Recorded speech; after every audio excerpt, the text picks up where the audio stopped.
Okay, so we're going to be talking about the stratospheric ozone, and first we're going to be talking about, I'm going to be talking about the formation and breakdown.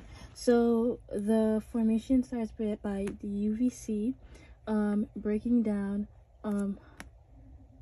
oxygen molecules into oxygen atoms, and this oxygen molecules and this oxygen atoms, and then the oxygen atoms combine with the oxygen molecules to create ozone. It's really easy. And then now for the breakdown, it's basically, again, UVC breaks down ozone into oxygen molecule and oxygen atoms, and then the oxygen atoms combine with themselves to create oxygen molecules again. Now we're going to talk about why the stratospheric ozone is important. And it's important because it helps us as well as plant life.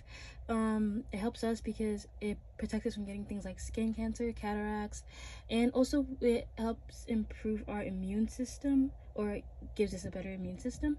And then for plants, it helps because without it, they would be kind of like, the sun would damage their plant cells, and if the sun damages their plant cells, then there's no photosynthesis, and if there's no photosynthesis, then there's a loss of algae in plants, and if there's loss of algae in plants, then there's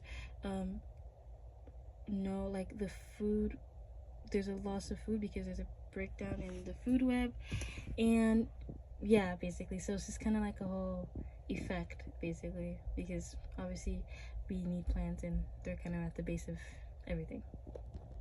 I would also just like to add that without the ozone layer, life on land really wouldn't be possible, because the UVB and C radiation, causes significant damage to tissues and DNA of living organisms.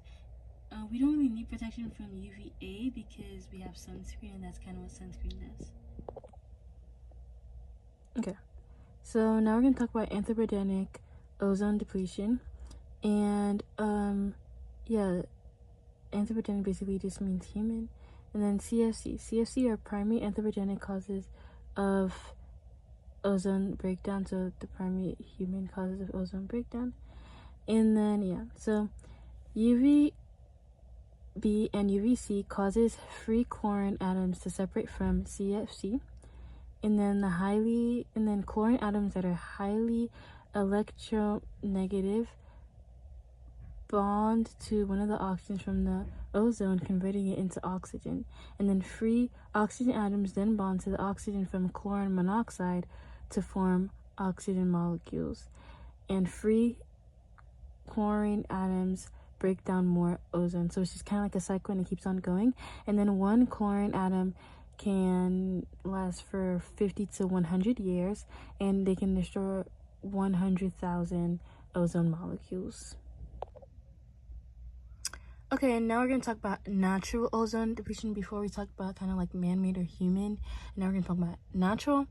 And then, so extremely cold temperatures unique to the Antarctic stratosphere result in the formation of PSC, which is polar stratosphere clouds, and the two clouds are kind of up here.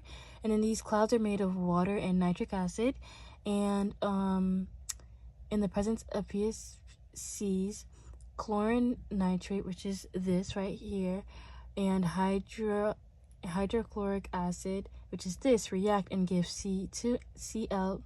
chlorine to Cl2, and it's broken down by the sun to create two chlorine atoms, basically to create two chlorine atoms.